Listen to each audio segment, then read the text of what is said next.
আগামী 6ই এপ্রিল রবিবার সারা রাজ্যের সঙ্গে হলদিবাড়িতে অনুষ্ঠিত হতে চলেছে শ্রীরাম নবমীর উৎসব।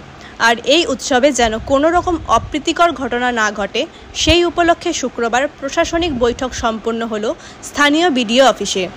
বৈঠকে উপস্থিত ছিলেন হলদিবাড়ি থানার আইসি কাশ্যপ রায়, বিডিও রেঞ্জিলামো শেরপা, পঞ্চায়েত সমিতির সভাপতি শৈলবালা রায় সহ রামনবমী কমিটির সদস্যবৃন্দ। এই উৎসব যাতে শান্তিপূর্ণভাবে হয়, সুশৃঙ্খলভাবে হয়, তার জন্য প্রশাসনের কাছ থেকে সহযোগিতা পেয়েছি আমরা, এবং প্রশাসনও আমাদের আশ্বস্ত করেছেন যে আমাদের সর্বতভাবে সহযোগিতা।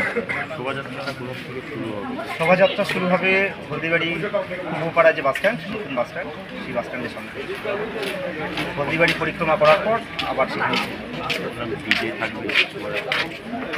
বক্স থাকবে, সাউন্ড বক্স থাকবে, সাউন্ড সিস্টেম।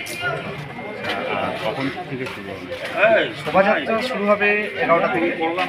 তার আগে হবে হচ্ছে রামপুজন, বাসস্ট্যান্ডের সামনেই রামপুজন হবে। রামপুজনের পরে শোভাযাত্রা। আপনার নাম? আমার নাম যিশু রায়, আমি হলদিবাড়ি রামনবমী উদযাপন সমিতির সভাপতি।